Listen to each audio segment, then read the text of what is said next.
அனைவருக்கும் வணக்கம். வடிவுடை அம்மன் கோயிலை பற்றி சொல்ல இருக்கிறேன். வடிவுடை அம்மன் கோயிலானது சென்னை அருகில் உள்ள திருவட்டூரில் உள்ளது. அம்பாள் பெயர் வடுவுடை அம்மன், சிவபெருமான் பெயர் ஆதிபுரீஸ்வரர்.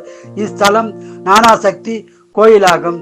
ஸ்தல வரலாறு: இது பழமை வாய்ந்த கோயிலாகும். 32 தேவார ஸ்தலங்களில் இதுவும் ஒன்றாகும்.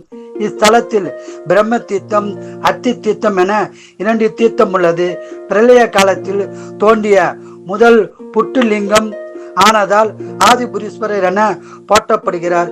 இவருக்கு அபிஷேகம் கிடையாது. மேலே செப்பு கவசம் சாத்தப்பட்டிருக்கும். வருடத்தில் கார்த்திகை பௌர்ணமி நாளில் அன்று இரவு கவசம் அகற்றப்பட்டு பூஜை செய்யப்படுகிறது. மேலும் 2 நாட்கள் ஆதிபுரீஸ்வரரை தரிசனம் செய்யலாம். கார்த்திகை பௌர்ணமி மற்ற 2 நாட்கள் அவரை தரிசனம் செய்த பிறகு மீண்டும் கவசம் சாத்தப்படுகிறது.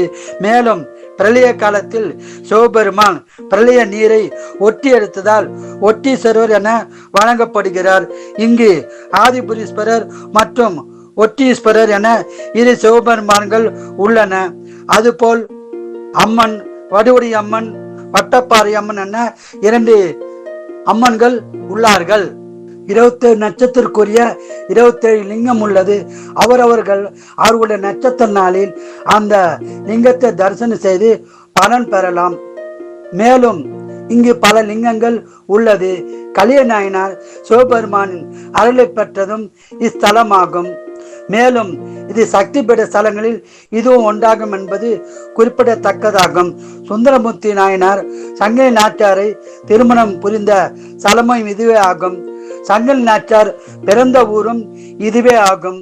வள்ளலார் இஸ்தலத்தில் தினமும் தரிசனம் செய்யாமல் போக மாட்டாராம். ஒருமுறை வடுவுடை அம்மனை தரிசனம் செய்து வீட்டில் செல்ல இரவு நேரம் ஆனதாம். அவர் அந்நியார் உறங்கிவிட இவர் வெளியில் படுத்து கொண்டாராம்.